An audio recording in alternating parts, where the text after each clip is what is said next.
I've just come to the plot, guys, just check everything's alright. It's a stormy Eowyn day, or Eowyn, whatever you call it. Yeah, it's really blustery here. Can't keep the camera still, apologies. I'm okay, nothing wrong, it's just blown the net off them sprouts. It's blown the lid off my compost bin again, so I've just shoved it in there. Yeah, it's done some damage in the wood though. I'm going to take you over and show you. Getting towards the middle of the storm now. The winds have actually dropped in the last 20-30 minutes of being here. It has done some other damage on some of the allotments, which I will go and show you.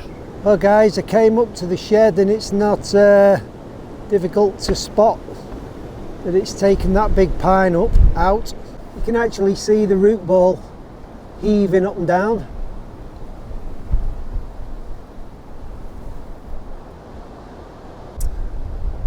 I suppose it's inevitable that a pine with a big leafy top is going to come down in this sort of weather. There's the top of it.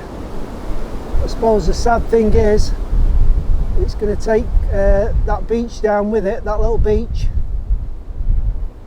and that other tree. I'm not sure what that is, but they're not that old. They've still got the deer and rabbit collars around the bottom of them. But yeah, this pine is going to take them out with it when it goes. I want to show you another one that's really heaving in the ground. And as always, just as I get in position, the wind drops.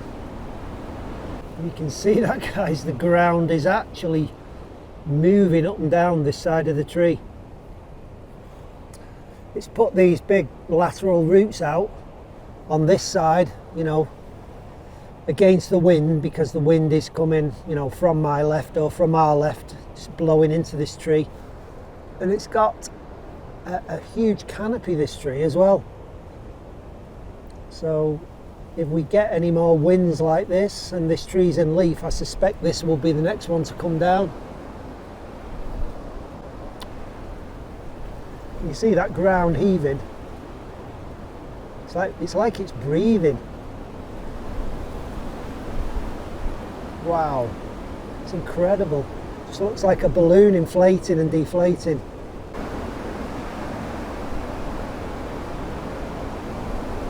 You must be able to see that, guys. You've got to be able to see that. So this is a big, as I say, it's got a lot of canopy, this tree. Not actually sure what kind of tree it is, but it's got an awful lot of top on it.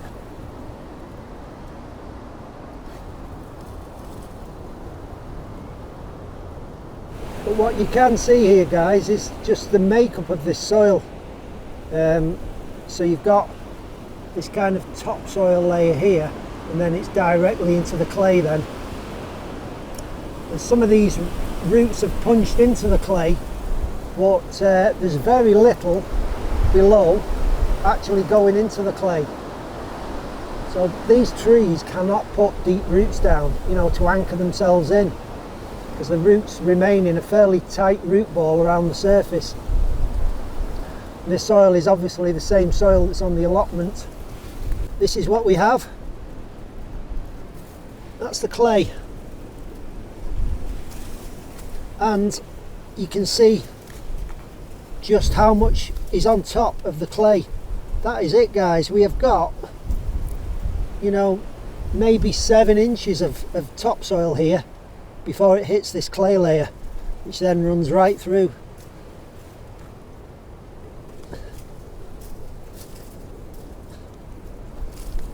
And that is it.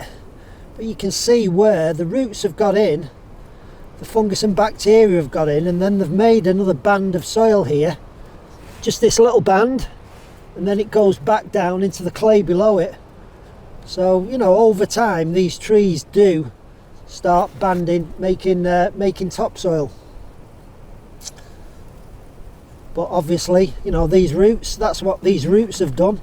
They've poked into the clay, the microbes and fungus have got around them, started putting exudates into the clay, opened it up and started creating topsoil. It's really interesting. But yeah, that's the organic matter on the surface. You know, this will be fallen leaves and dead organic matter that's just piling up on the surface there, on top of the clay. Then we've got that band of clay there. We've got another band of little topsoil, and then we've got the clay again going straight down.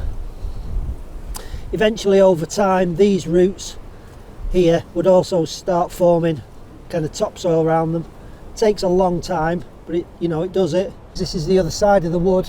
There's a big oak that was maybe 25 to 30 foot tall, which has come down. This came down 2 years ago, and again you can see the root ball, which is barely, I don't know, maybe 2 foot thick. I'm not actually sure. You can see it started putting all these little feeder roots into the clay, but it just can't make headway. It can only just poke them in.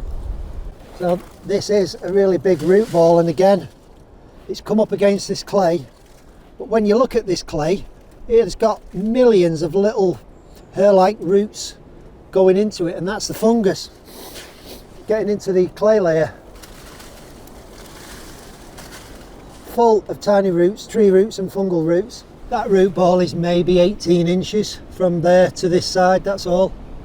Yeah, this poor old oak tree, well, it's not even an old oak tree, it's a juvenile, but it couldn't stand the wind. These trees came down in that storm about 2 years ago, and the wind was coming from this direction.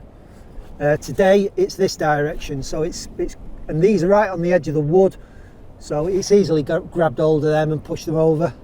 Again guys, another big oak. This one is huge. It's sort of twice the height of that other oak.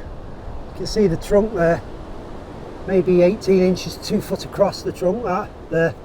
But again, the root ball, there's more topsoil here. The topsoil's a good 2 foot thick, and then it hit the clay layer. And there's the hole it created. But this has put more roots out the side. You can see the roots are much stronger. And because this oak has obviously been here a lot longer than that other oak, it's been able to turn more of this clay into actual topsoil. So these roots have been going on for years and years and years, and they're creating topsoil, pushing into this clay layer. But this hole is about 4 foot deep.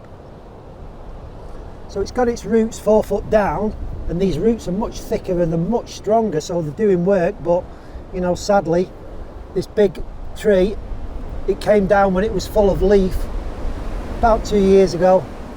It just couldn't survive it. It just couldn't take the wind. And again, with this tree, the unfortunate thing was the wind was coming from this direction and it's just blown it over.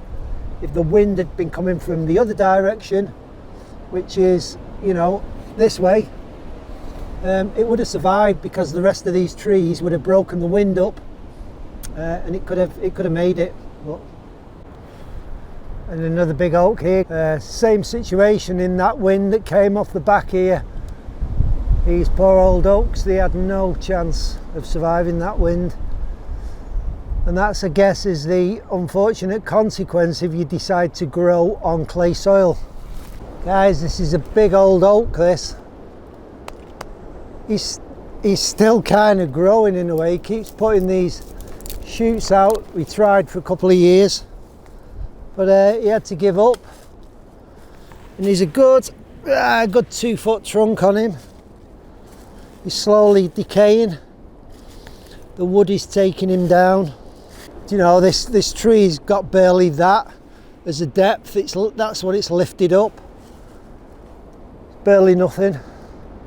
As I said, very little, 10 to 12 inches of actual topsoil or leaf litter that's built up underneath it.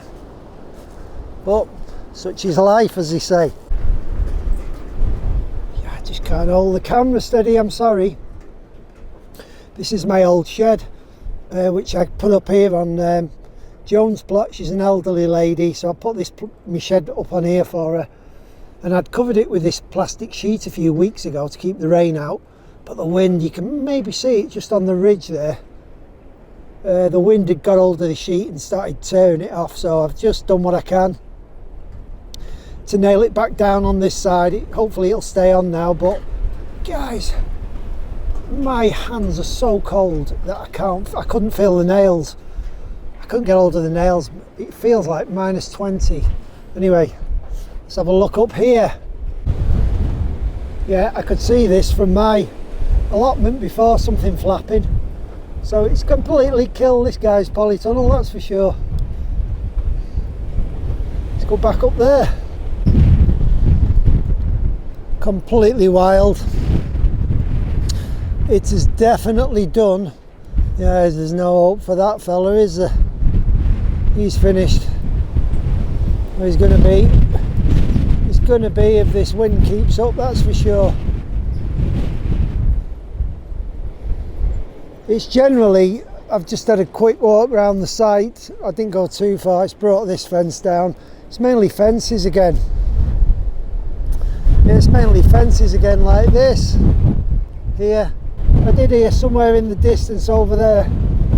Oh, there goes my hat. I did hear another greenhouse, just sort of a load of smashing and crashing. So I think another greenhouse has come down over in the distance somewhere.